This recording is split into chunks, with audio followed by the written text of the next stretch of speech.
seems, but for now it's only in my dream.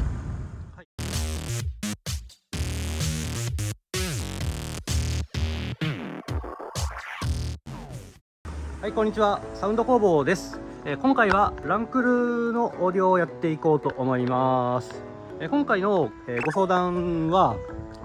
オーディオを流してるとビリビリ言うと。特に低音が入った時に音がビリビリ言っちゃうなんでしょうってことで点検のご依頼をいただきました。この車でその話を聞くともう大体あいつだなみたいな感じはあるんですけれども、おそらくまだ開けてないんですが、ドアの中のウーハーですね、フロントドアのウーハーのエッジといってコーン紙があって、その周りにゴムのいろんな素材があるんですけど、それが大体破れてます。でそこが破れると音が全然出なくなる。特に低い音にかけて音が全く出ないとかバリバリ言うっていうことが起こりますので、基本交換が必要です。純正を探してきてもいいし、市販のものに変えてもいいんですけど、今回は市販のものに交換をしようと思います。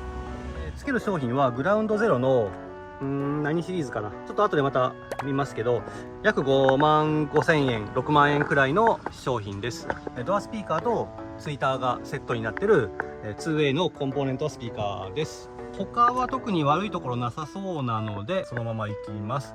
で現在のシステムですけど、純正のマルチシステムで、エアコンとかディスプレイが全部一体化してるオーディオと、あとフロントが 2way ですね、ドアスピーカーとツイーターで、リアドアがウーハーがついてて、でトランクの左のフェンダーのところにウーハーが埋まってます。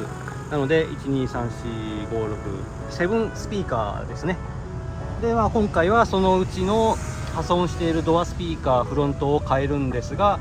フロントだけ変えるとバランスが崩れちゃうんで、ツイーターもセットの商品をお買い上げいただき、ドアスピーカーとツイーターを同時に変更するということです。デトニングは今回今のところする予定はないです。音が歪んでるっていうのをちょっと再現しましょうか。And this love I have inside is everything it seems, but for now it's only in my dream. はい、お分かりいただけただろうか。スピーカーが大きく振動する直前くらいにビビっていうような音が入ったりしてますね。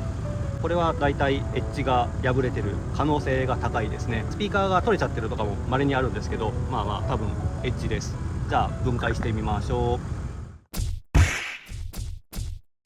はい、ランクルのフロントドアを分解しました。予想通りなんですけど、こんな感じです。でここにエッジがあった部分ですね、なくなっちゃってるので、裏が見えてます。はい。でこれだとスピーカーが頑張って振動しても裏と表の面が空間としてつながってるので、エネルギーが前後で回り込んでしまって消えてしまいます。なので低い音ほど出にくいという現象になるので、これは修理かもしくは交換が必要です。